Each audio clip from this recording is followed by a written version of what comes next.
ದೊಡ್ಡಬಳ್ಳಾಪುರದಲ್ಲಿ ಮತದಾನವನ್ನೇ ಬಹಿಷ್ಕಾರ ಮಾಡಲಾಗಿದೆಯಂತೆ. ಗ್ರಾಮಸ್ಥರಿಂದ ಮತದಾನವನ್ನ ಬಹಿಷ್ಕಾರ ಮಾಡಲಾಗಿದೆ ಅನ್ನೋದ್ರ ಡೀಟೇಲ್ ಸಿಗ್ತಾ ಇದೆ. ವೋಟ್ ಮಾಡದೆ ಧರಣಿಗೆ ಕುಳಿತು ಬಿಟ್ಟಿದ್ದಾರೆ ಗ್ರಾಮಸ್ಥರು. ಪ್ರತಿಭಟನೆಯ ಸ್ಥಳಕ್ಕೆ ಸದ್ಯ ತಹಶೀಲ್ದಾರ್ ವಿಭಾ ಆಗಮಿಸಿದ್ದಾರೆ ಅನ್ನೋದ್ರ ಡೀಟೇಲ್ಸ್ ಕೂಡ ಸಿಗ್ತಾ ಇದೆ. ತಹಶೀಲ್ದಾರ್ರಿಂದ ಗ್ರಾಮಸ್ಥರನ್ನ ಮನವೊಲಿಕೆ ಮಾಡಲಾಗ್ತಾ ಇದೆ, ಇಲ್ಲ ಬನ್ನಿ ವೋಟ್ ಮಾಡಿ ಅಂತ. ಆದ್ರೂ ಕೂಡ ಜನ ಕೇಳ್ತಾ ಇಲ್ಲ, ಬೇಡ ನಾವು ವೋಟ್ ಮಾಡಲ್ಲ, ಮತದಾನವನ್ನ ಬಹಿಷ್ಕಾರ ಮಾಡ್ಬಿಡ್ತೀವಿ ಅಂತ. ಸಹಜ ಇದೆ, ಕೆಲವೊಂದಷ್ಟು ಕಡೆ ಈ ಮೂಲಭೂತ ಸೌಕರ್ಯಗಳು ಅಥವಾ ಸಮಸ್ಯೆಗಳಿಗೆ ಸ್ಪಂದನೆ ಸಿಗದೇ ಇದ್ದಾಗ ಜನ ರೋಸಿ ಹೋಗಿರ್ತಾರೆ. ಯಾಕೆ ವೋಟ್ ಮಾಡಬೇಕು, ವೋಟ್ ಮಾಡಿದ್ರು ಕೂಡ ನಮಗೇನ್ ಲಾಭ ಅಂತ ಜನ ಈ ಬಾರಿ ಹಲವು ಕಡೆ ಮತದಾನವನ್ನೇ ಬಹಿಷ್ಕಾರ ಮಾಡ್ತಿದ್ದಾರೆ.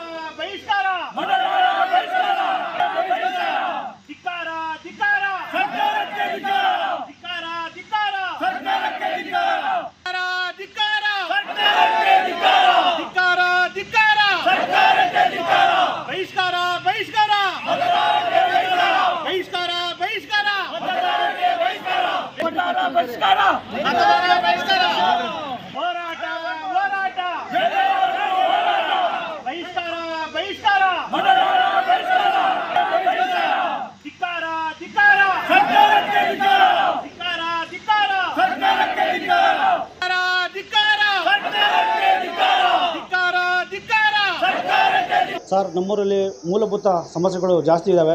ಹಾಗಾಗಿ ನಮ್ಮೂರು ಜನ ನಾವು ಇಲ್ಲಿ ಒಂದು 600-700 ಜನ ಇಲ್ಲಿ ವಾಸ ಮಾಡ್ತಾಯಿದ್ದೀವಿ. ಸುಮಾರು 1000 ವರ್ಷದಿಂದ ಇಲ್ಲಿ ನಾವು ವಾಸ ಮಾಡ್ತಾಯಿದ್ದೀವಿ. ಸರ್ವೆ ನಂಬರ್ 33ರಲ್ಲಿ ನಾವು 40-50 ವರ್ಷದಿಂದ ಜಮೀನು ಮಾಡ್ಕೊಬರ್ತಾಯಿದ್ದೀವಿ. ಹಾಗೂ 31ರಲ್ಲೂ ಮಾಡ್ತಾಯಿದ್ದೀವಿ, ಮತ್ತು ಸರ್ವೆ ನಂಬರ್ 8ರಲ್ಲೂ ಮಾಡ್ತಾಯಿದ್ದೀವಿ. ಎಲ್ಲರೂ ಒಂದು 10 ಗುಂಟೆ, 5 ಗುಂಟೆ, ಒಂದು 15 ಗುಂಟೆ, 20 ಗುಂಟೆ ಮಾಡ್ಕೊಬರ್ತಾಯಿದ್ದೀವಿ.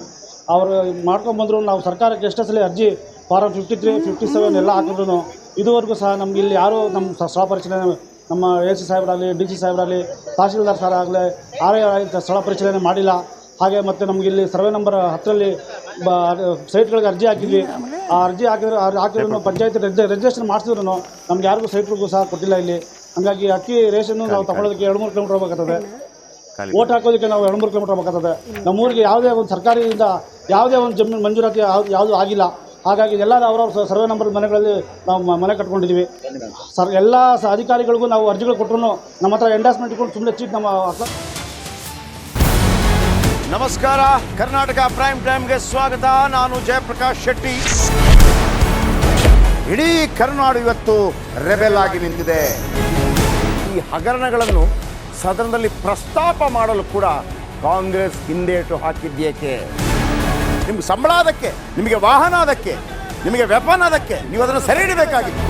ನೀವು ವಿದ್ಯುತ್ ಬರ ಇದೆ ಅಂತ ಹೇಳ್ತಾ ಇದ್ದೀರಿ, ಎಲ್ಲಿ ಬರ ಇದೆ ನೀವು ಹೇಳಬೇಕು. ಪಾಕಿಸ್ತಾನ್ ಆಕ್ಯುಪೈಡ್ ಕಾಶ್ಮೀರ್ ಅದು ಎಂದೆಂದಿಗೂ ನಮ್ಮದು. 40 ಮೆಷಿನ್ಗಳು ತಂದಿತ್ತು ನೋಟ್ ಎಣಿಸುವುದಕ್ಕೆ, ಅದೇ ಹಾಳಾಯಿತು. ಮಥುರಾದ ಗಲಾಟೆ ಇದೆಯಲ್ಲ, ಅದು ಸ್ಥಳೀಯವಾಗಿ ಕೂತು ಪರಿಹರಿಸಬಹುದಾದಂಥ ಕಾನೂನಿದೆ. ಗ್ಯಾರಂಟಿ ಯೋಜನೆಯಿಂದ ನಷ್ಟ ಆಗಿದೆ, ಲಾಭ ಆಗಿದೆ, ದಯವಿಟ್ಟು ಹೇಳಿ. Dawood Ibrahim most wanted criminal ಯಾವಾಗಾದ ಅಂದರೆ ಇಲ್ಲಿ ತನಕ ಭಾರತ ದೇಶದಲ್ಲಿ ಓರ್ವ ದಲಿತ ಪ್ರಧಾನಿಯಾದಂಥ ಇತಿಹಾಸವೇ ಇಲ್ಲ.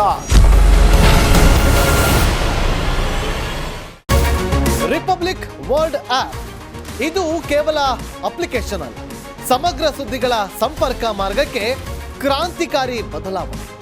ರಿಪಬ್ಲಿಕ್ ವರ್ಲ್ಡ್ ಆಪ್ ಕೇವಲ ಸುದ್ದಿ ಅಪ್ಲಿಕೇಶನ್ ಅನ್ನ ಪರಿಚಯ ಮಾಡ್ತಾ ಇಲ್ಲ, ಬದಲಾಗಿ ಡಿಜಿಟಲ್ ಸುದ್ದಿ ಬಳಕೆಯ ಹೊಸ ಯುಗಕ್ಕೆ ನಾಂದಿ ಹಾಡ್ತಾ ಇದೆ. ಇದೊಂದು ಬ್ರೇಕಿಂಗ್ ನ್ಯೂಸ್, ಪ್ರಭಾವಶಾಲಿ ಕಾರ್ಯಕ್ರಮಗಳಿಗೆ ಗಟ್ಟಿಯಾದ ವೇದಿಕೆ. ರಿಪಬ್ಲಿಕ್ ವರ್ಲ್ಡ್ ಅಪ್ಲಿಕೇಶನ್ ಈಗ ಲೈವ್ ಆಗಿದೆ. ಗೂಗಲ್ ಪ್ಲೇ ಸ್ಟೋರ್ ಮತ್ತು ಆಪಲ್ ಆಪ್ ಸ್ಟೋರ್ ಎರಡರಲ್ಲೂ ಲಭ್ಯವಿದೆ. ಈಗಲೇ ಡೌನ್ಲೋಡ್ ಮಾಡಿ.